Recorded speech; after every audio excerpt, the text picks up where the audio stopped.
Salut à tous. Alors, accrochez-vous bien parce qu'IKEA vient de faire une annonce qui pourrait tout simplement bouleverser notre façon d'écouter de la musique à la maison.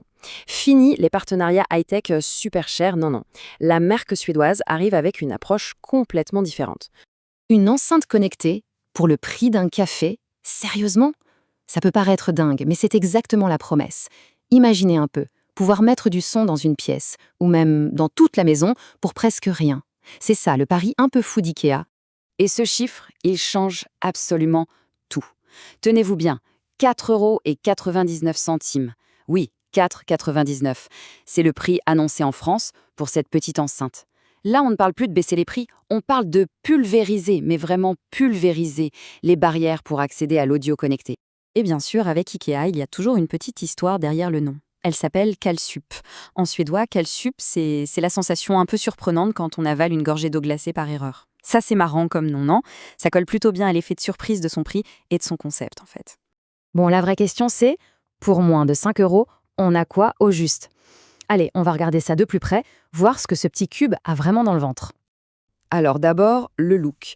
La Kalsup, c'est un tout petit cube, vraiment petit, 5 cm de côté. Le design, c'est du IKEA pur jus. Super minimaliste, tout simple, et il y a plusieurs couleurs.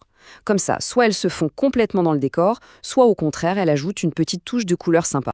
Mais au-delà du prix, qui est déjà un choc, les caractéristiques sont vraiment étonnantes. Ok, elle est minuscule, mais 20 heures d'autonomie à volume moyen. Pour un truc aussi petit, c'est franchement impressionnant. Ah, et un détail important, la date de sortie, c'est pour avril 2026. On a encore un peu de temps devant nous, ce qui va être intéressant pour voir comment le marché va réagir d'ici. Alors, comment ils ont fait pour arriver à un prix pareil? Eh bien, ils ont fait des choix très très malins. La simplicité avant tout. Il y a un seul bouton, c'est pour l'appairage Bluetooth. Point. Et le volume alors? Ça se gère directement depuis le téléphone ou la tablette. C'est une super astuce pour réduire les coûts de production et en plus, ça rend l'utilisation encore plus simple, plus épurée. Mais attention, la vraie révolution de cette Kalsup, ce n'est pas juste son prix ou son design, non, non. Le truc vraiment dingue, c'est sa capacité à fonctionner en groupe. C'est ça qui la rend complètement unique. On peut très bien commencer avec une seule enceinte, bien sûr. Ça fait une petite solution d'appoint, hyper compacte, super facile à balader d'une pièce à l'autre. Mais c'est quand on en connecte plusieurs que la magie opère. Et le processus est d'une simplicité enfantine. Vraiment. On connecte la première en Bluetooth et hop, les autres se synchronisent dessus presque instantanément. Et voilà, on se retrouve avec un système audio complet et unifié. Et concrètement, ça donne quoi? Eh bien, au lieu d'avoir le son qui vient d'un seul endroit, on peut en dispatcher partout. Une petite enceinte sur la table basse, une autre sur la bibliothèque, une près de la télé. L'idée, c'est vraiment de créer un son qui nous enveloppe, beaucoup plus immersif. Et la question c'est, jusqu'où on peut aller avec ça? Eh bien, accrochez-vous. D'après IKEA, leurs ingénieurs ont réussi à en connecter 100 en même temps. 100. Là, c'est plus un système audio, c'est un véritable essaim de son. Imaginez le truc pour remplir de grands espaces. Alors, il faut bien comprendre que cette petite enceinte, ce n'est pas juste un gadget isolé. En fait, c'est la partie visible de l'iceberg. C'est la vitrine d'un changement de stratégie beaucoup plus grand chez IKEA pour tout ce qui est technologie à la maison. Parce que oui, ce produit, il marque un vrai virage. On se souvient du partenariat avec Sonos, qui donnait des systèmes audio plutôt premium. Eh bien ça, c'est terminé. Maintenant, IKEA prend une direction complètement différente. Des produits qui sont autonomes, super accessibles et surtout modulaires. Et tout ça s'est développé soit par eux, soit avec des designers. Et cette nouvelle stratégie, elle tient sur 3 grands piliers. Le premier, c'est l'accessibilité. On l'a vu, du son pour le prix d'un sandwich. Le deuxième, c'est le design.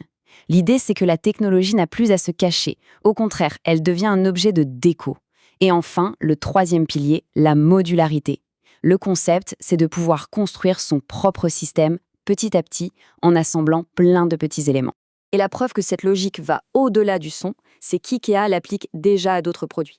Par exemple, la fameuse lampe Donut de la collection Warmblixt. Eh bien, elle devient elle aussi intelligente parce qu'elle intègre maintenant le protocole Matter.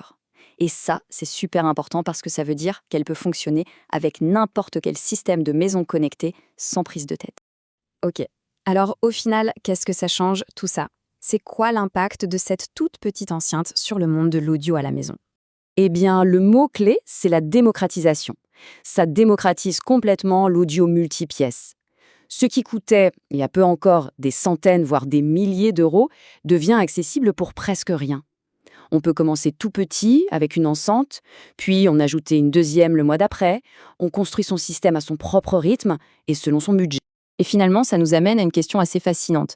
Est-ce que le futur du son à la maison, ce n'est plus la grosse enceinte unique super chère et puissante, mais plutôt un essaim, une multitude de toutes petites enceintes, pas chères, qui travaillent ensemble? C'est une vraie possibilité, l'avenir nous le dira, mais une chose est sûre, IKEA vient de lancer un sacré pavé dans la mare.